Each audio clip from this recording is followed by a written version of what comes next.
Hello and welcome to the Midday News.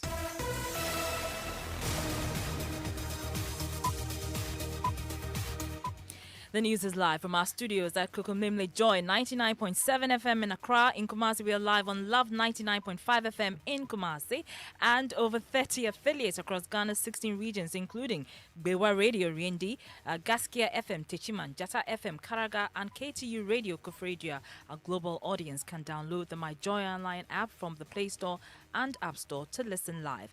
And coming up, so far, we can say for a fact that 6 has been burned beyond recognition, and 22 of them sustained minor injuries, and they have been rushed to Akumadan Government Hospital.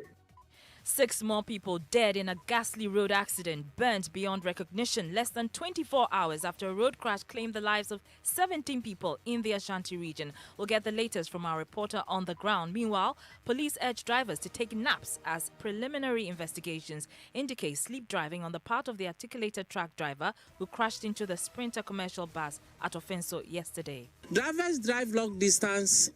They are supposed to take rest and they don't take rest. You'll be very tired, and at a point, you will not know what you are even doing. You can't be focused. Also, as police continue investigation into alleged bribery payment by Joabin Municipal Chief Executive nominee, we'll hear from the man who has been asked to refund the bribe money. He insists the allegation of being influenced is without merit. He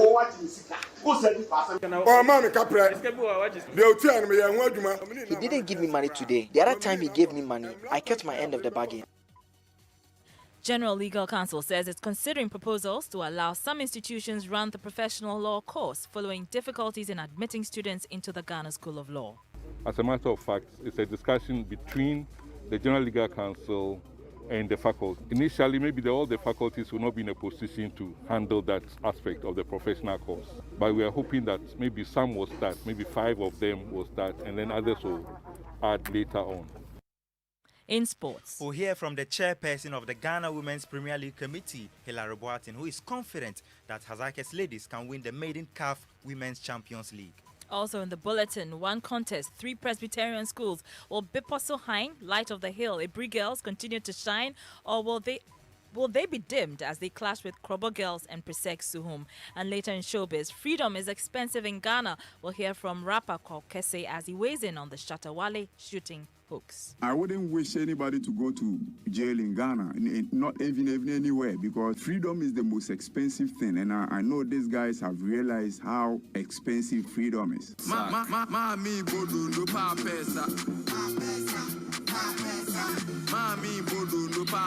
We'll hear from Kokase later in the bulletin.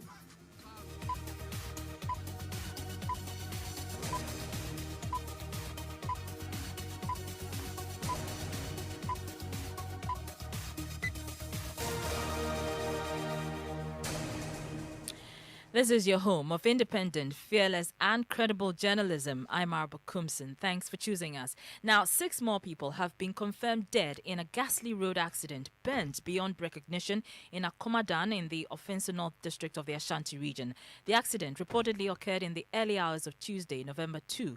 It involved a passenger bus traveling from Tichiman in the Bono East region and a Kia Reno towing car.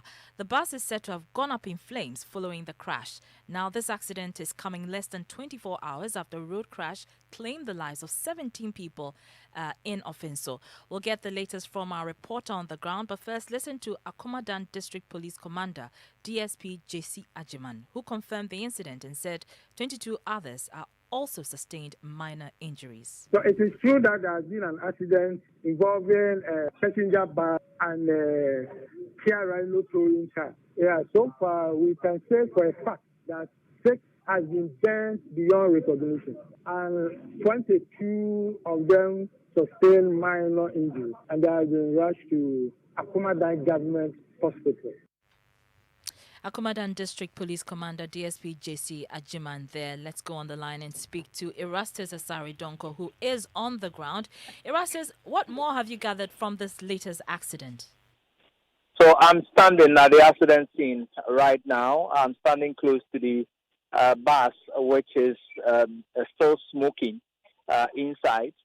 When you peep inside the bus, has been bent, all the seats bent, with some remains, charred remains, which looks like that of a human being, still smoking beneath the base of the bus.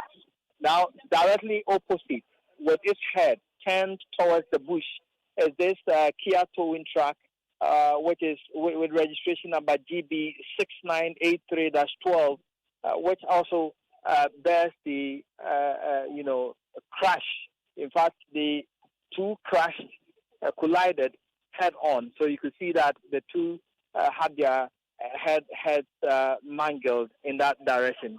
Quite a number of people gathered here. They tell me that when they came in here, the bus was on fire. Some people were able to come out of the bus, but others were stuck in there. Children and some men were stuck in there, and you could hear them crying inside the bus. And so currently they've pulled both vehicles aside for free flow of traffic, but then they are yet to tow it away, Haraba. And what have you gathered with respect to, these passengers and where they're coming from? Initial reports indicated that they were coming from the Upper West region. What have you gathered? Yes, I've been told saying that many of them are coming in from the Upper West region towards this end, and they are mostly traders, people who are going to buy and sell in Kumasi, those who are traveling to Kumasi for other businesses. And so what I'm told is that the bus was speeding, and so when they both crashed, in fact, the bus went in flames, and that's how come it started burning. And if it's not for the burning incident, then we could have saved a number of people. So it was a burning incident which consumed a number of the passengers. And back seat here, as I'm peeking through the bus now, you can see some charred remains beneath the base of the bus, which means that they were not able to collect all the material from the bus. So it's a very ghastly accident. You could see the remains of, flesh still smoking right here. All right, many thanks. Erastus Asari Donko is our reporter there, bringing us the latest on the Akumadana accident, which has claimed 6 lives and 22 others are said to be in critical condition. Meanwhile, police are yet to identify the bodies from yesterday's accident at Offenso. Deputy Superintendent Emmanuel Edubuahin is the Ashanti Regional MTTD commander.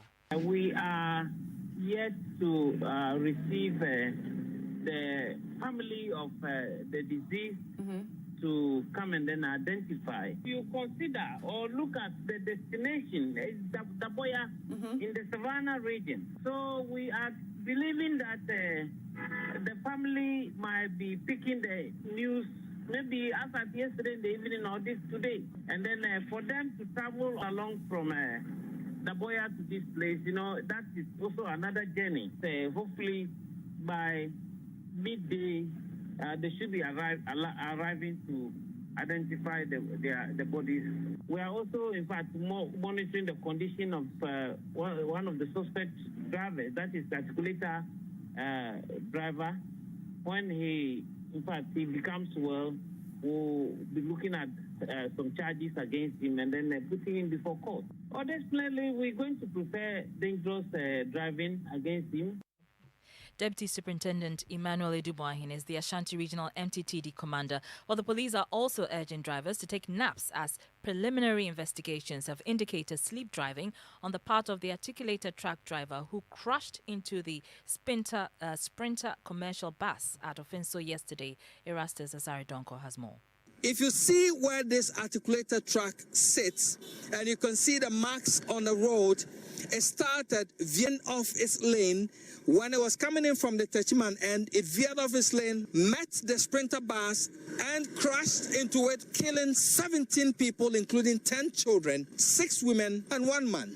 Now, police are urging caution, and they are advising drivers, especially those who ply this long stretch to Kintampo, Techiman, and its environs, to rest when they are tired and avoid overtaking, among others.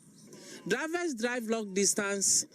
They are supposed to take rest and they don't take rest. You'll be very tired, and at a point, you will not know what you are even doing. You can't be focused. In this particular accident, we are believing that the driver dozed off. That is why he lost control and then moved from his lane to the other lane. And let's stay a while on accidents, because the president has been tweeting on accidents. My colleague Elton John Bobby joins me in studio. What has the president been saying? So this came in at 11:51. He says, I have learned with considerable sadness of the tragic accident at Akumadan that has claimed the lives of some 30 people in the early hours of this morning. I extend my condolences to the families of the deceased and wish the injured a speedy recovery. And goes on to say that I continue to urge all road users, especially our drivers, to drive safely always and help reduce the spate of road accidents in the country. All right. So that tweet was by the president a few hours ago.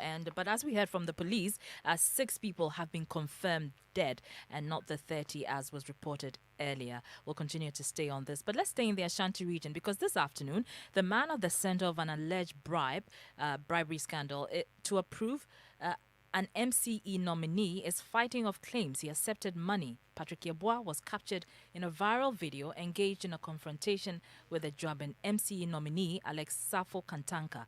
The police have since arrested Mr. Kantanka and granted him bail as they continue with investigations. Patrick Yeboah, who is accused of receiving the bribe money, has been telling his side of the story. Listen. I didn't vote against him the first time. We came last time. They didn't allow us to vote. We refused to vote on Friday because there were too many soldiers and policemen around. We finished voting, and as welfare chairman, I was supposed to get their food and TNT. I was pushed by the nominee who started demanding his money from me. He hit me at my back. He hasn't given me any money. I'll make sure he's punished. He really hit my back. I am already not feeling well. He didn't give me money today. The other time he gave me money, I kept my end of the bargain.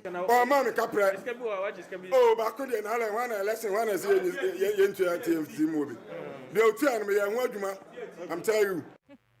Well, the police say they've granted the MCE nominee Safo Kantanka bail as they continue with investigations. Now to the Jaboso Municipal Assembly. The presiding member for the assembly, Edu Blankson Jr., has sued the Attorney General and the District Chief Executive, Godfred Kobna Ej Asante, at the High Court. He's asking for a cancellation of what he says is a purported approval of the DCE. He also alleges, as presiding member, he did not call for a confirmation meeting, but has since been told some assembly members met and carried out the approval process. He argues this is illegal. Interpretation. Our issue is so simple and short. What we want to say is that the court should issue an order to come and rerun the confirmation so that legally we'll have our DC. So what we are asking for, this is the tail and the head of it. You see, to me, as it is now, I don't recognize him as a DC because it is not lawfully done. It is illegal, and anything illegal, it goes contrary to the rules of the land. So personally, Jaboso, we are not having DCE. If somebody calls himself as the DCE because that person has not been taken through the due process for the confirmation of a DCE, we don't regard such a person as a DCE, legitimate DCE for Jaboso. You heard presiding member of the Jaboso Municipal Assembly, Edu Blankson Jr. there. Let's turn our attention to matters of the law, because the General Legal Council says it's considering proposals to allow some institutions to run the professional law course in the face of the difficulties in admitting students into the Ghana School of Law. As you know, 499 students who were denied admission have sued the council and the Attorney General over the matter. Although the council is uncertain when this will come to fruition, it says at least 5 institutions will be part of the initiative. Director of Legal Education at the Ghana School of Law, Professor Kwesi Prempeh, revealed this while touring the Law Village in Legon. These are suggestions which have been discussed and are still being discussed. As to the law faculties now running the professional exam, and then they doing the exit exam run by the Independent Examination Committee. That is an ongoing discussion. As a matter of fact, it's a discussion between the General Legal Council and the faculty. Initially, maybe all the faculties will not be in a position to handle that aspect of the professional course. But we are hoping that maybe some will start, maybe 5 of them will start, and then others will add later on. How many faculties have presented papers regarding this new arrangement? And if you've looked through their books, do they have the capacity to do same? Those are the discussions that are going on right now. Okay. But for now, Council has not accredited any faculty to handle the professional. There's discussion, there's legislation going on. There's also a revision of the Legal Profession Act bill. There's a bill that is being discussed among us at the General Legal Council, among the faculties of law, the deans of the law faculties. That discussion is an ongoing thing because it can't be done overnight. You have to think about the future. The Legal Profession Act was passed in 1960. Professor Kwesi Prempeh is Director of Legal Education at the Ghana School of Law. Joy News reporter Michael Papani-Ashale is on that tour with officials of the Ghana School of Law. He joins us on the line. Michael, so what is the status of work or construction on this law village in Legon?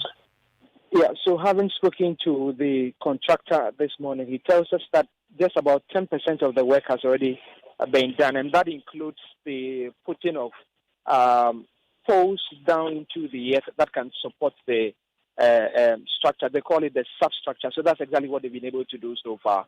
He says that by the end of this month, November, they'll be able to start putting up something that is more visible to the eye, is more usable. So as of now, it's just about 10% that they've been able to do.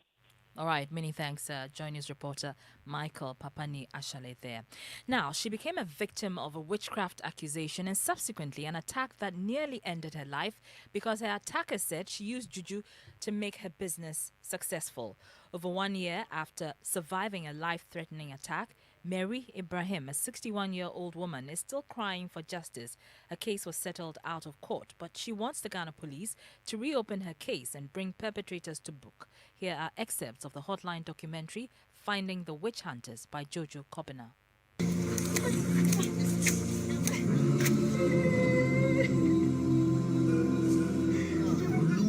When misfortune strikes and there are no answers and explanations, mostly old women are blamed for it.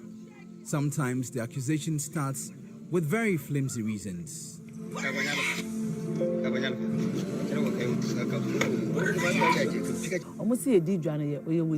Said we are successful in the trading, so we use juju. That is the story of Mary Ibrahim, a resident of Sumpini in the Damango constituency in the Savannah region. She has now been compelled to relocate to another community.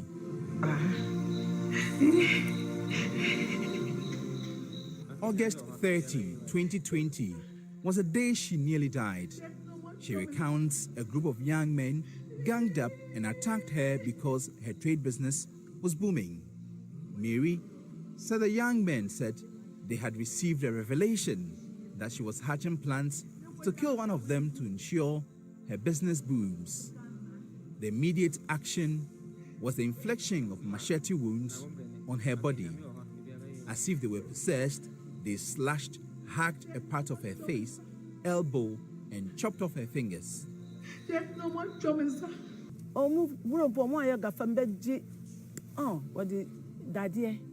The young men besieged my home and started accusing me. Before I could talk, they started slapping me and they slashed me with a machete. I started bleeding in the nose and mouth. I was confused, so I asked them why they were attacking me. They said I was a witch, and I was shocked. Their fathers told them to kill me, but they chased me and started slashing me with a machete. They cut part of my arm and the side of my face. I know all the boys who hurt me. Jafaru was the first to slap me. Jinda, Jina, and Furu. And you heard the excerpts of the Hotline documentary, Finding the Witch Hunters by Jojo Kobina. To Parliament now, and the National Security Minister Albert Kandapa has been hauled before Parliament to answer an urgent question on the progress made by government to fix CCTV cameras in all police stations across the country.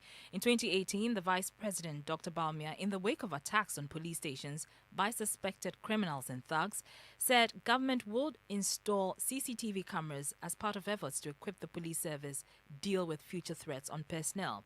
The urgent question stands in the name of Wa West MP Peter Tobu. The MP says he will be disappointed should the minister fail to adequately brief the House on the progress made so far.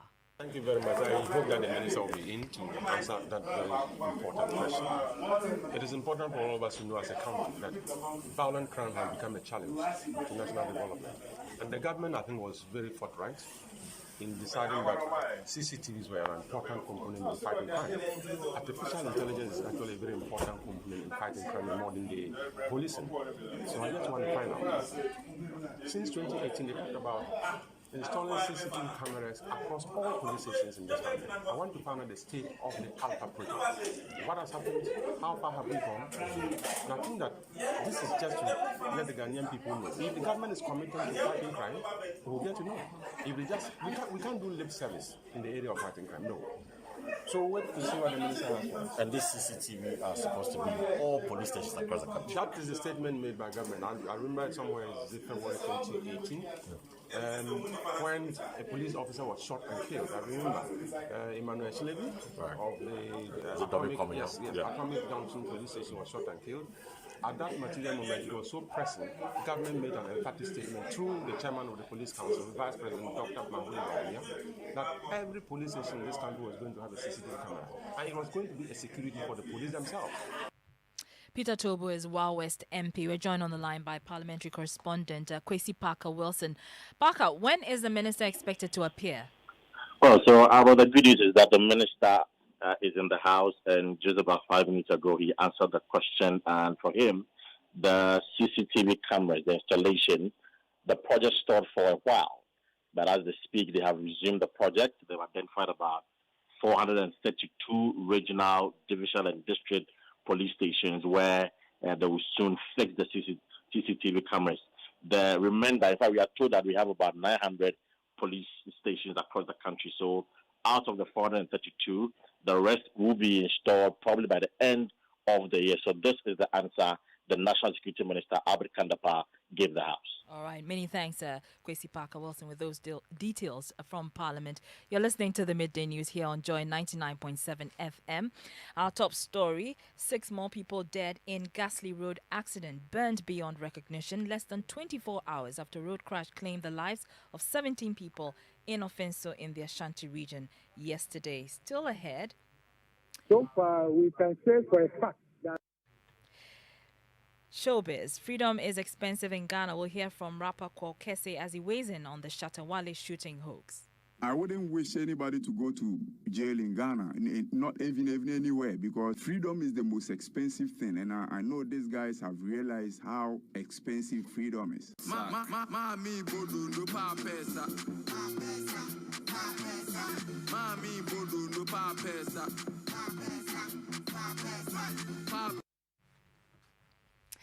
You're still here on Joy 99.7. It's the Midday News. Time for sports now. Hello. Yes, Araba, it's about women's football because as I It guess is, ladies have arrived in Egypt ahead of their appearance in the maiden edition of the CAF Women's Champions League. Remember, they earned their ticket to participate in the competition by winning the Wafu Zombi tournament.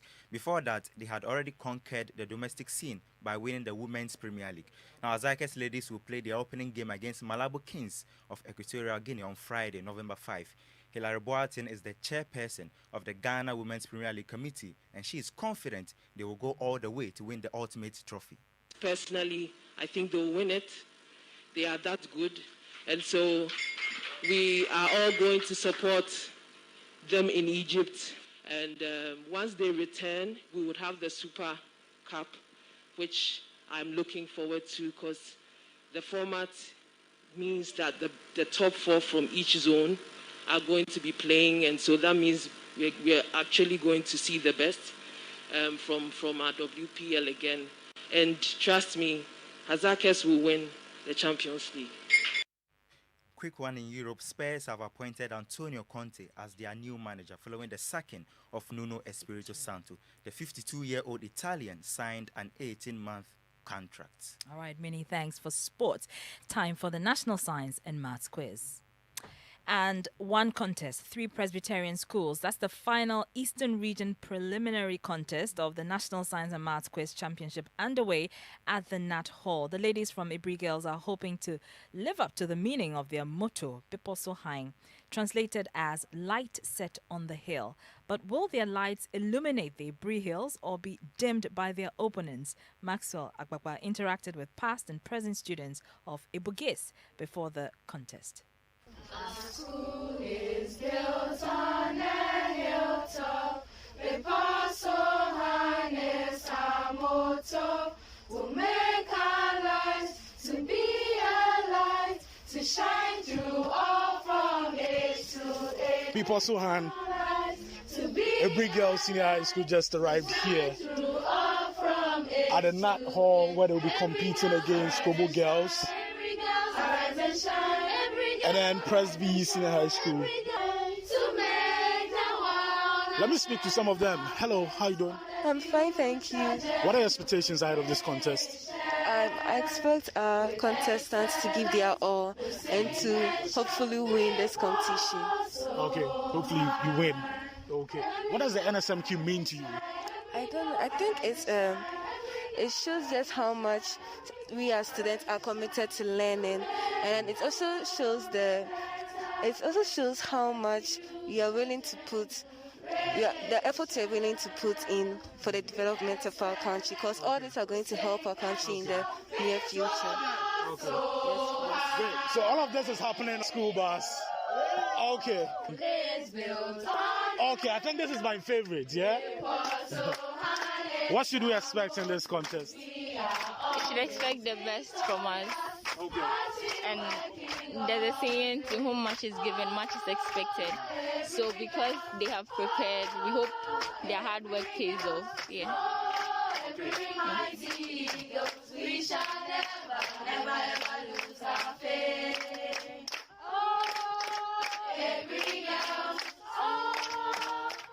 And you heard some past and present students of Ibri Girls there. The National Science and Maths Quiz is produced by Primetime Limited and sponsored by the Ghana Education Service. The broadcast by Joy News is supported by Cowbell, Papa's Pizza, Ace Medical Insurance, Dole Yogurt, DBS Roofing Sheets, and Tampico. Now, President Akufo-Addo has this morning told world leaders it is unfair for Africa to be called upon to stop the exploitation of its natural resources as their contribution towards fighting climate change. He says although Africa is contributing less than 4% of emissions in the world, it is rather the continent which is suffering the negative effect. Climate change is the greatest threat to the realization of the Sustainable Development Goals. It has enormous impact on the fundamentals required for our survival on Earth, and that is why we have converged in Glasgow. Even though we in Africa are the least of the contributors to this phenomenon, responsible for less than 4% of the global volume of carbon emissions, we suffer the most because our agrarian and resource-driven economies are peculiarly susceptible to the effects of climate change, and our capacity to withhold its shocks is weak. Agriculture, water, energy, and the extraction of mineral resources are essential drivers of developments in our country. President Akufo-Addo there speaking in Glasgow at the ongoing climate change conference. It's time for entertainment, and Mapito joins me, and people are still talking about the Shatawale shooting, hoax shooting incident. Yes, we are. Kwakasi is one of them, and he's been arrested before. Yes. Yeah, and he says freedom is very expensive in Ghana, and he feels sorry for medical, but he's not sure about Shatawale. To be frank with you, Shatta caused his own arrest. He faked something that wasn't true.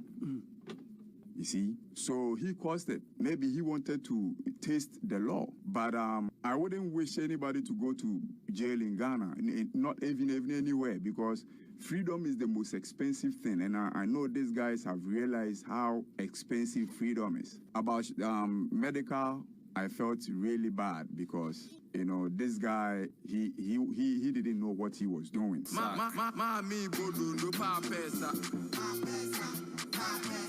So that's Kwakesi. And he says he has quit smoking, but you can go to Joy Entertainment on Facebook and Instagram for all of those juicy details. All right, many thanks, Mapitso Sibidi, helping us to draw the curtains on the midday news today. Our top story, as you heard, 6 more people dead in a ghastly road accident, burnt beyond recognition.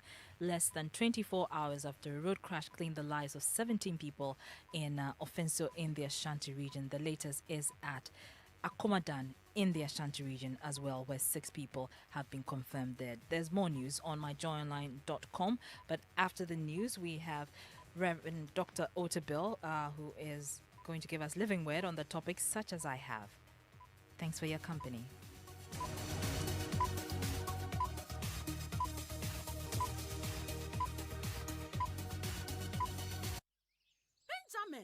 Benjamin! Kweku! Nkwadai na wa he. Akwesi. Auntie Maggie, I don't know what you move from my anopotutu to say. Pepesa wabua me. Na me de momo no. Ema ni sika. Oh, Auntie Maggie Jaisa. Se say momo aye easy cra. Obetimi afre wo momo. Eno an say obedile.